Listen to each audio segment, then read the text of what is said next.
वबरकातुहू। वालेकुम अस्सलाम व रहमतुल्लाहि व बरकातुहू। मेरा नाम निखात परवीन है और मेरे वालिद साहब का नाम मोहम्मद आजाद आलम है। मेरा घर काशीबारी। मैं सुन्नी मदरसा तालीमुल कुरान दारुल यताम अन-निसाई व उलूम ठाकुरगंज मदरसे की तालिब इल्म हूँ और यह मदरसा खादिम मुमताज चला रहे हैं। बड़ी ही मेहनतों मुशक्कतों से अपनी कमाई से चला रहे हैं। आप लोग जहाँ कहीं से भी देख रहे हैं, इदारे के लिए गरीब, यतीम, मिस्कीन बच्चियों के लिए मदद करें। आपके कुछ मदद से किसी बच्ची का दीनी तालीम, किसी बच्ची की तरबियत, किसी बच्ची के अहले कुरान किताब व दीगर किताब की, अहादीस की किताब और बहुत सारे चीजों की जरूरत होती है। आप अगर हमारे मदरसे में जनाब खादिम मुमताज इब्न हफीजुद्दीन जो अपनी मेहनतों मशक्कतों से अपनी कमाई से चला रहे हैं, इदारे अपने इस इदारे को तो उस तक आप मदद पहुंचाए और वो मदद क़यामत के दिन अल्लाह तबारक व तआला आपका ज़ाया नहीं करेगा। नहमदुहु व नुसल्ली अला रसूलिल करीम। अम्मा बाद फ़अऊज़ु बिल्लाहि मिनश शैतानिर रजीम। बिस्मिल्लाहिर रहमानिर रहीम। सदक़ल्लाहुल अज़ीम व सदक़ रसूलुहुल अमीनुल मतीनुल करीम। आइए सबसे पहले एक बार अपने आक़ाए नामदार मदनी मदीने के ताजदार दोनों आलम के मालिक व मुख्तार अहमद मुज्तबा मोहम्मद मुस्तफा सल्लल्लाहु तआला अलैहि वसल्लम की बारगाह रिसालत में झूम कर रब्बों को झूम कर दुरूद पाक का नज़ारा पेश करें। बड़े आवाज बुलंद अल्लाहु रब्बु मुहम्मदिन सल्लल्लाहु अलैहि वसल्लम नहनु इबाद मुहम्मदिन सल्लल्लाहु अलैहि वसल्लम सल्लल्लाहु अलैहि या रसूलल्लाह सल्लल्लाहु तआला अलैहि वसल्लम।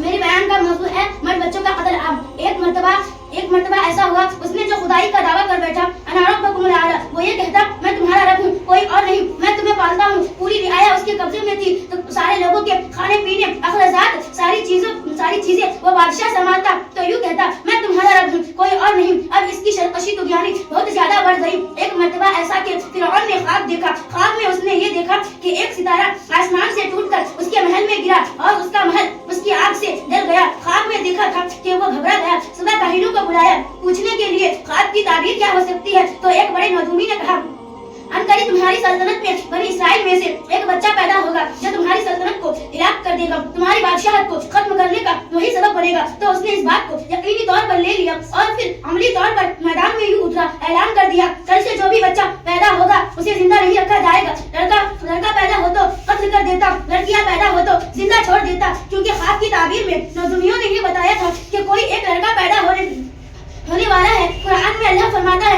युज़ब्बिहु अब्नाअहुम व यस्तहयी निसाअहुम, बेटों को ज़बह कर देता था और बेटियों को जिंदा छोड़ देता था। खौफ था उसको तो ये कत्ल का सिलसिला जारी रहा। जो भी लड़का पैदा हो जाए मार डालो। एक साल में उसने 12,000 बच्चों को मारा कि कहीं मेरे सल्तनत को हिला करने वाला न हो जाए। ये कुर्सी का गुरूर ही ऐसा होता है, कुर्सी का नशा ही ऐसा होता है। वो ये सोचता है कि सल्तनत को कभी ज़वाल नहीं आना चाहिए, कभी भी इसके अंदर पुरानापन न आए। इंसान जितना भी कोशिश कर ले, मौत से आज तक कोई जीत नहीं सका। जब ये बात मुसल्लम तौर पर मालूम है तो इंसान को गुरूर तकब्बुर में नहीं, अपनी कमजोरी का एतराफ करते हुए आजिज़ी से जिंदगी गुजारना चाहिए। रब तआला के हुजूर तुम जितना करोगे उतना पकड़ होगी। और वही बंदा अगर मौला की बारगाह में कहे, बल्कि हुजूर सल्लल्लाहु अलैहि वसल्लम जिनको अल्लाह ने कुल कायनात का इख्तियार देकर के भेजा, खजाने पूरे आपको देकर के भेजा, वो रसूल जब अल्लाह की बारगाह में यूं कहते हैं वमा अलैना इल्लल बलाग। अस्सलामु अलैकुम।